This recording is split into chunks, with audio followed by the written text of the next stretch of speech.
We never open the door when there's only one knock. Please, just let me in. It's getting cold. The voice was familiar, only older than I remember. Very close to detail. Lala, please. Using my old nickname was a nice touch as well. I sat on the floor next to the door, my arms wrapped around my legs. Of course, this had to happen the 1 week my parents left me alone.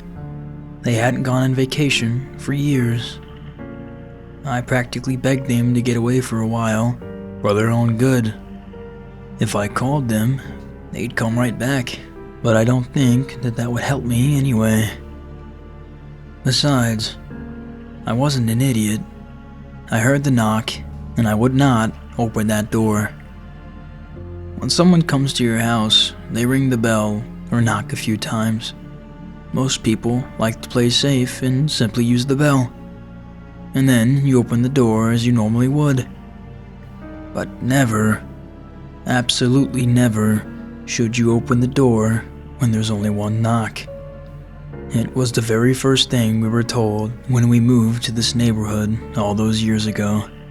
There are a bunch of rumors of people disappearing or suddenly dying after opening their doors, though they all supposedly happened before we even lived here. I never believed in it, not even when I was little. This town was simply insane. Most people here were a little eccentric and unusual.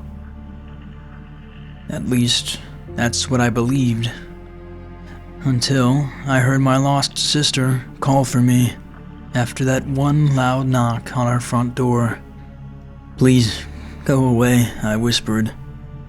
Even after all those years, I recognized her voice. And when I heard it, I jumped right up, ready to open that door wide. But I knew it wasn't her.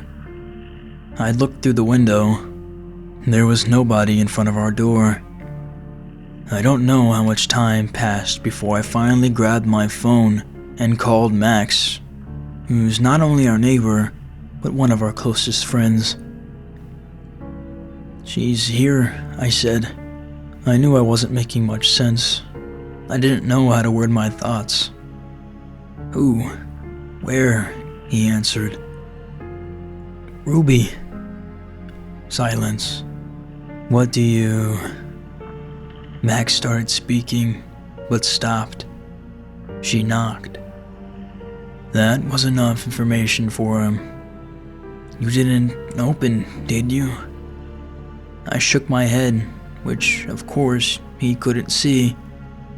"I'm coming over now, okay?" I'm not sure how many minutes passed, but Ruby had stopped asking me to open the door. "Hey, Lainey, I don't think the bell was working," I heard Max. "Maybe they screwed with it." I swallowed. "You could knock." There was a silence for a little while, followed by one loud thud. When I didn't open the door, the sound of Max started shouting badly. "Open the fucking door." His voice became louder and louder, until it hit a frequency that almost made my eardrums explode. I didn't move, I didn't speak, and finally, the doorbell rang, and the voice became silent. Slowly, I got up from the door to look outside. This time, it really was him. The last time I saw her, we had the biggest fight of our lives. We were sitting in the living room with tea that had already turned cold. I don't open up about Rudy often, but hearing her voice today really messed with me. And all because of stupid Jack, I rolled my eyes. Max smiled. "A boy?" I shook my head and laughed. Jack was a stuffed toy in the shape of a pumpkin. I never told Max about the fight. In fact, nobody but my parents knew about it. I loved that damn thing. Won it at a Halloween carnival. When Ruby saw it, she begged me to give it to her. She cried for hours because she hadn't won it, and even my parents said she'd buy her another toy. She wouldn't stop. She wanted mine. Well, she wanted to be just like you. It's sweet. I nodded. Ruby was a year younger than me, but she used to act as if we were twins. She wore my clothes, played the same sports, and always wanted to hang out with me and my friends. When I think about it now, it was adorable. Of course, back then, I found it insufferable. I sighed. For days, I took Jack everywhere with me, even to the bathroom. It was probably just out of pettiness, but that toy became everything to me. So, when I came home from school one afternoon and saw that Ruby had cut it in half, I screamed at her like never before. She only looked at me with big teary eyes. Come on, Lainey. Siblings fight. It's normal. I saw you with her though, and you were a damn good big sister. I nodded. Of course, I knew it was just some stupid fight between kids, but if I could turn back time, I'd give her every shitty toy I owned. This happened 5 years ago. Ruby would be 16 now. My parents have tried everything for years to find her. I believe the only reason we still live here is that they never entirely gave up the hope that she'd come back home one day. Maybe now she was, just in a different way. Do you think I'm losing my mind, Max? He raised an eyebrow. I think you lost it a whole while ago, he joked. No, I'm serious. I mean, it's not possible that I actually heard her earlier.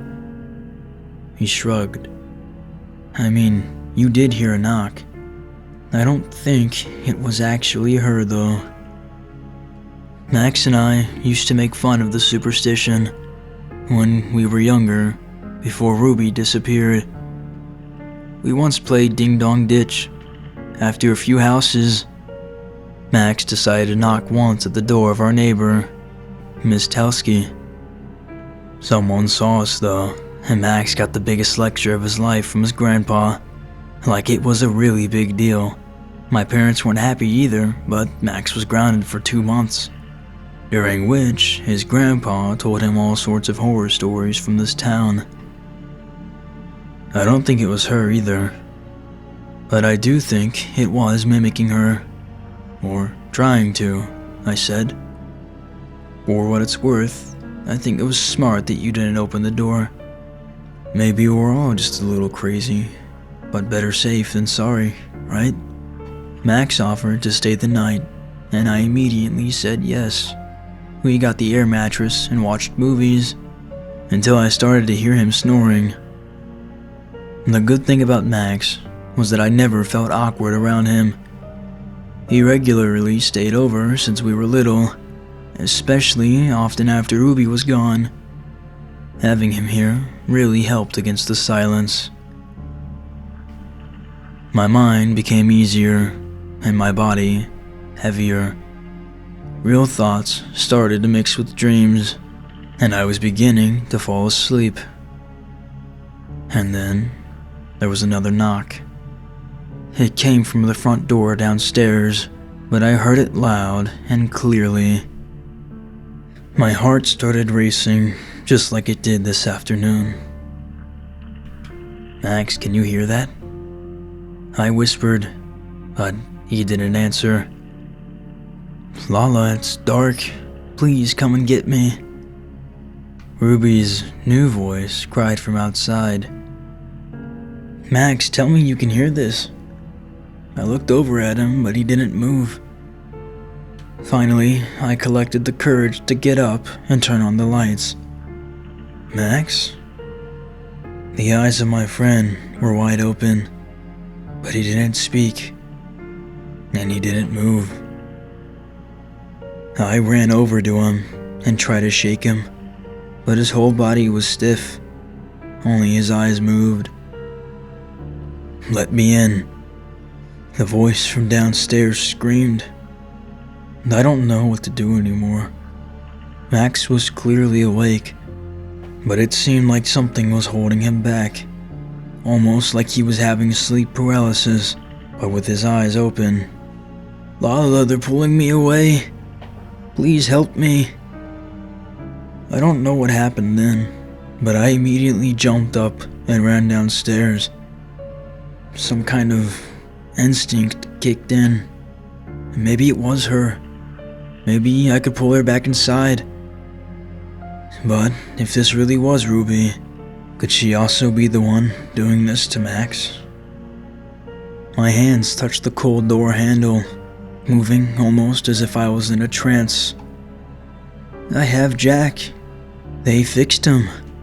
Lala, we don't have to fight anymore. Those words pierced through my body and woke something up inside of me. I stepped away from the door and walked back upstairs, passing my room where Max was there lying still. But I didn't stop. I walked to the next room, Ruby's old bedroom. Everything there looked just the same way it did when she was still here. My parents could never change it.